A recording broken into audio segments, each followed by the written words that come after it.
EA Sports. It's in the game.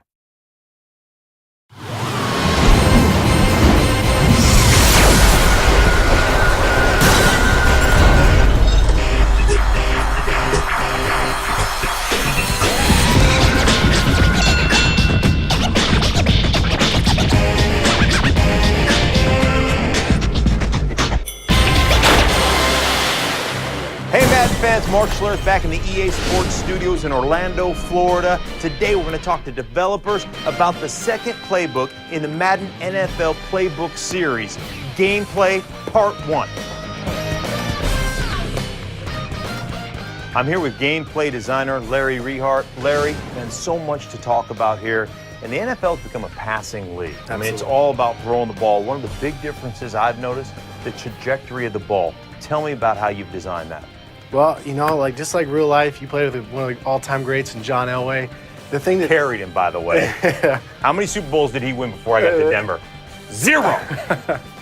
But, you know, the thing that kind of differentiates guys like him and the Breezes, the Bradys, the Manning brothers, is their ability to throw the pass with different type of trajectories. You know, every quarterback in the NFL has a rocket arm. They can throw it 1,000,000 miles per hour. But really the difference is the guys that can throw the ball, different type of touch, you know, to drop that ball in over linebackers, in between safeties.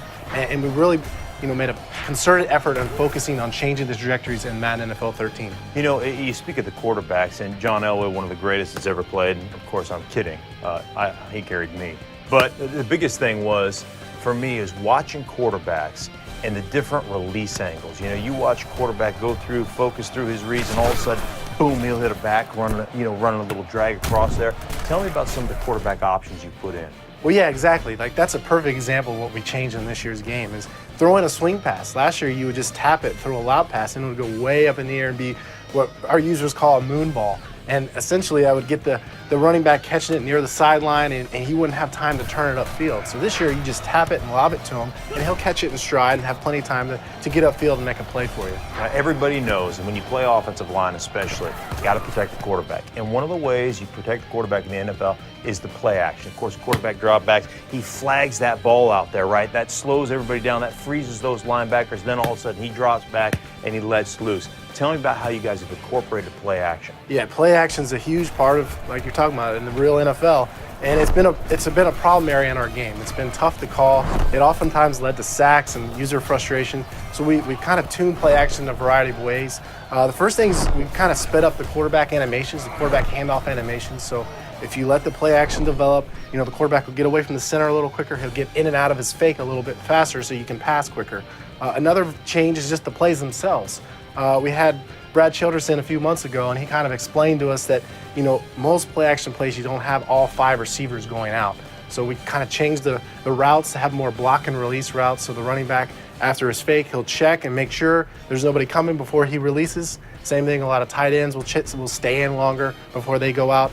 And then finally, we've added a new play action abort mechanic. So what this allows you to do is, you know, if you're in the middle of your fake and you see like a free rusher coming, you can just hit right trigger and immediately break out of the fake, and your quarterback will set up and your running back will go immediately in the block.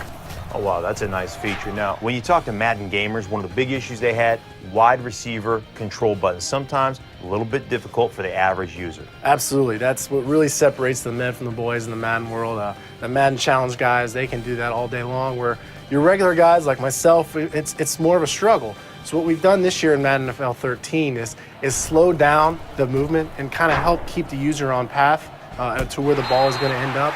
Obviously, if you click on, your intent is to catch the ball. So we want to kind of help the user and guide them into that direction. Okay, we all know the game is all about offense, but let's talk about the dumb guys who play on the other side, the defensive players. How have you made that better this year? Certainly, we haven't forgot about that side of the ball. Obviously, there's 2 sides of the ball. We can't just focus all on offense. And we've added a new read and react defensive AI system.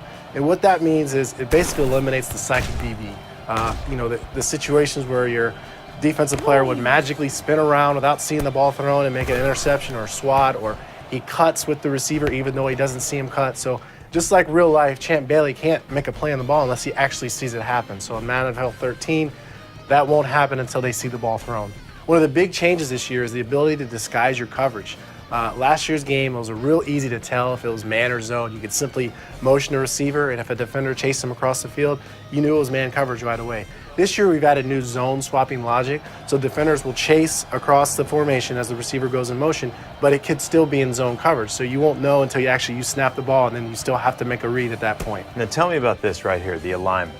Right, that's another big change. In last year's game, say this is Greg Jennings in the slot, we would oftentimes in man coverage, this would be a linebacker covering him, and that was an immediate advantage for the offense, and we wanted to make sure we use best on best principles. So we're going to have corners on receivers. If it happens to motion out a fullback out here, you're not going to get Darrelle Revis covering him. You're going to get the linebacker to follow him out there. So just different, realistic ways that the NFL defenses cover guys is the same that we have in Madden NFL 13. Speaking of best on best, I want to look at your drawing and then look at my drawing. Yeah. Mine just the interior too, by the way. You notice I don't put corners, I don't use safeties and wide receivers. Little secret here. The further you get away from the football, the less you actually know about the game.